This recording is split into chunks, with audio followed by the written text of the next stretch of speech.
Hi friends! ఎట్టకేలకి 'Dunki' movie అయితే వచ్చేసింది. సో, ఈరోజు వీడియోలో అసలు 'డంకీ' మూవీ స్టోరీ ఏంటి? అసలు ఈ మూవీ ఎలా ఉంది? ఆ రివ్యూ అయితే తెలుసుకుందాం. సో, వీడియోని ఎవరైతే కొత్తవారు చూస్తున్నారో, ముఖ్యంగా మూవీ స్టోరీస్ కోసం మన ఛానల్ తప్పకుండా అయితే సబ్స్క్రైబ్ చేసుకోండి. ఇక టాపిక్‌లోకెళ్ళిపోదాం.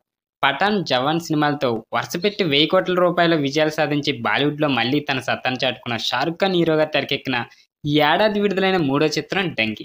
'త్రీ ఇడియట్స్' సంజు దర్శకుడిగా మహోన్నత స్థాయి అందుకున్న 'రాజ్ కుమార్ ఇరానీ' డైరెక్షన్‌లో అయితే ఈ చిత్రం వచ్చింది. ఇక కథ విషయానికెళ్ళిపోతే తనను బ్రతికించిన వ్యక్తిని ఒకసారి కలిసి అతడి టేప్ రికార్డ్ ఇద్దామని పఠాన్‌కోట్ నుండి పంజాబ్‌లోని లల్టు అనే గ్రామానికి వస్తాడు హృదయ్ సింగ్ అలియాస్ హర్ది అంటే షారుఖ్ ఖాన్ అనమాట.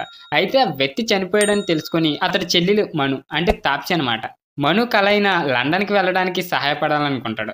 ఎన్ని తిప్పలు పడినా వీసా రాకపోవడంతో ఆఖరికి దొంగతనంగా లండన్ చేరాలనుకుంటారు. అందుకోసం వాళ్ళు పడిన తిప్పలు, బాధలు ఇయన్నీ కలగలిపిన చిత్రమే ఈ కథ అనమాట. సో, నిజంగా ఈ మూవీ స్టోరీ లండన్‌కి ఎలా చేరుకుంటారో, అసలు ఈ దొంగ పాస్‌పోర్ట్‌లు ఇంకా ఇవన్నీ తయారు చేసి అడ్డదారుల్లో లండన్‌కి ఎలా చేరుకున్నారో, అక్కడ పడిన ఇబ్బందులేంటనేది ఈ మిగతా స్టోరీ అనమాట. దీంట్లో యాక్టింగ్ వచ్చేసి 'షారుఖ్ ఖాన్' ఎప్పట్లానే హార్డీ పాత్రను తన భుజాలపై మోసుకొని అయితే వెళ్ళిపోయాడనే చెప్పొచ్చు. ఇక ఆ పాత్రలో ఎమోషన్ కూడా ఎక్కడ వర్కౌట్ అవ్వలేదనే చెప్పొచ్చు. ఇక విక్కీ కౌశల్ చిన్న పాత్రలో అద్భుతంగా నటించినప్పటికీ అతడి పాత్ర మీద పెద్ద ఇంపాక్ట్ క్రియేట్ చేయలేకపోయింది. ఇక తాప్సీ నటిగా ఈ సినిమాకి ఎలాంటి వాల్యూ యాడ్ చేయలేకపోయింది. ఇక 'షారుఖ్ ఖాన్'తో ఆమె కెమిస్ట్రీ కూడా సరిగ్గా పండలేదు. ఇక ముఖ్యమైన సరైన పాత్రలైతే లభించలేదనే అనిపిస్తది. సో, ఇక టెక్నికల్ పరంగా అయితే 'షారుఖ్ ఖాన్' హిరానీ కెరియర్‌లో అత్యంత తక్కువ స్థాయి క్వాలిటీ సినిమాగా 'డంకీ' ఎప్పటికీ నిలిచిపోతుంది.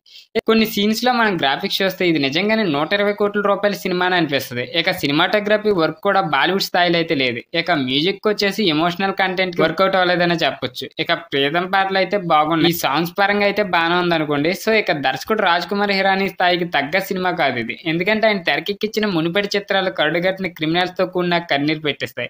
కానీ 'డంకీ'లో అలా కన్నీరు పెట్టించే మూవ్‌మెంట్ ఒక్కటంటే ఒక్కటి కూడా లేకపోవడం పెద్ద మైనస్.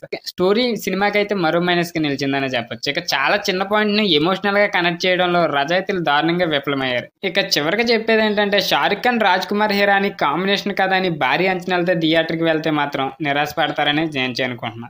సో, కాకపోతే హిరానీ మార్క్ కామెడీ, పాటలు కాస్తంత బాగున్నాయి కాబట్టి ఓపికగా ఒకసారి చూడొచ్చు. కానీ సెకండ్ హాఫ్ అంటే చాలా దారుణంగా ఉంటది. లాగ్ ఎక్కువ ఉంటది. స్టోరీ నేరేషన్ మాత్రం చివరికి ఏం చెప్పాలనేది డైరెక్టర్ మనకి సెకండ్ హాఫ్ కూర్చోబెట్టడానికి కూడా కొంచెం ఇదిగా ఉంటది. ఆ స్టోరీ నేరేషన్ అయితే చాలా బాగుంటదనమాట. సో, ఇంకా మ్యూజిక్ పరంగా అయితే యావరేజ్ మ్యూజిక్కే. ఇంకా సాంగ్స్ అయితే బానే ఉన్నాయి. సో, మీలో ఎంతమంది 'డంకీ' మూవీని చూసారో, ఈ మూవీ ఎక్స్‌పీరియన్స్ మీకు కింద కామెంట్ రూపంలో తెలియజేయండి. వీడియో నచ్చితే తప్పకుండా లైక్ చేయండి. ఇలాంటి మూవీ స్టోరీస్ కోసం మన ఛానల్ తప్పకుండా సబ్స్క్రైబ్ చేసుకోండి.